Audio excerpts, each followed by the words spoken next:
Next we will start with frequency domain analysis.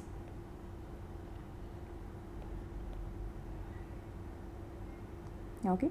Now the first question that we will be dealing with here is what is meant by frequency response. Okay. Now if you take a stable LTI system, stable LTI control system, okay, and to this LTI system if you give a input which is a sinusoidal signal. Okay, what is a sinusoidal signal? It is either in sine or cosine form. Okay, both are called sinusoidal signals. So if you give an input which is a sinusoidal signal, then the output that you will be getting at steady state, okay, this is important here. We will be dealing with the frequency response. Whenever we are dealing with the frequency response, we mean the steady state, that is after the transients die out. So the output at the steady state will also be a sinusoidal signal.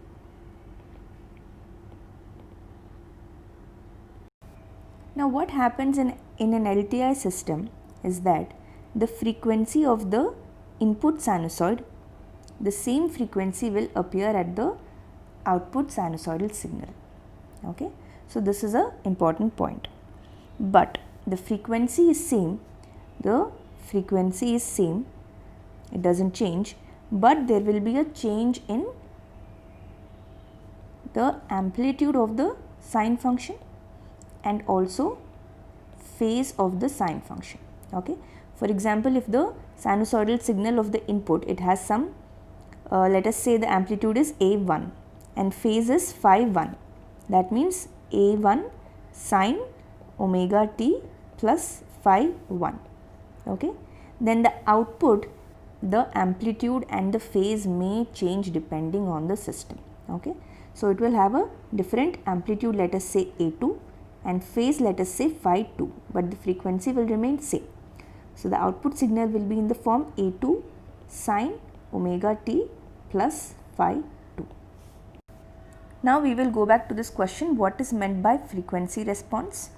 The relation between this input sinusoidal signal and the output sinusoidal signal is given by the frequency response.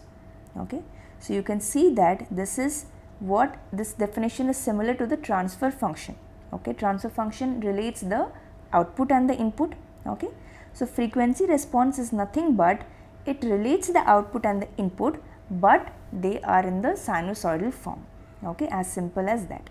So if the transfer function of a system, of the control system, is m of s, let us say, okay, then the frequency response is nothing but m of j omega. Okay, so the frequency response is nothing but a particular case of s being purely imaginary, right, because s is equal to sigma plus j omega. Okay, now if sigma is made 0, then s is equal to j omega, that is when you get the frequency response. Okay, so it is a particular case of s being purely imaginary. Now if you take the transfer function, a normal transfer function, okay, m of s, this will be the Laplace transform ratio of the Laplace transform of the output, that is c of s, okay, and the Laplace transform of the input, that is r of s. Okay, so this is what is the transfer function, how it is related to the input and output.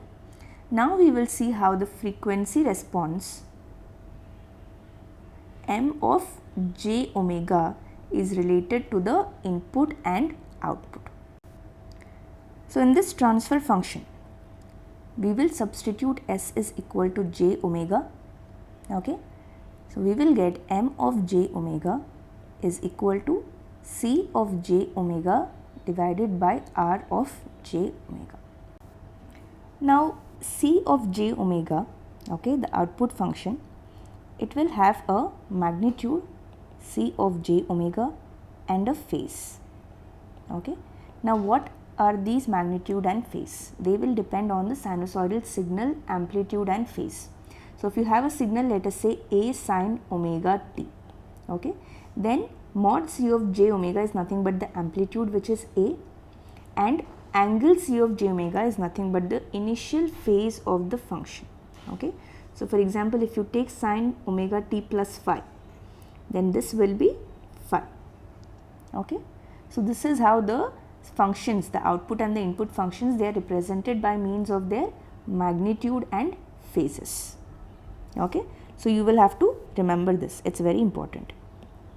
So you can write this as mod of c of j omega into angle of c of j omega divided by, similarly the input function is also a sinusoidal signal, so it will also have some magnitude, which is the amplitude of the sine signal, and the angle r of j omega is the initial phase of the sine function. Okay, so the magnitude here will be c of j omega divided by the magnitude of c of j omega divided by the magnitude of r of j omega. Okay, and what is the angle? C of j omega minus angle of r of j omega, right? So the frequency response m of j omega will have magnitude as the ratio of the amplitudes of output sine function and input sine function. Okay, and what is the phase of the frequency response? It is the difference between the output phase and the input phase.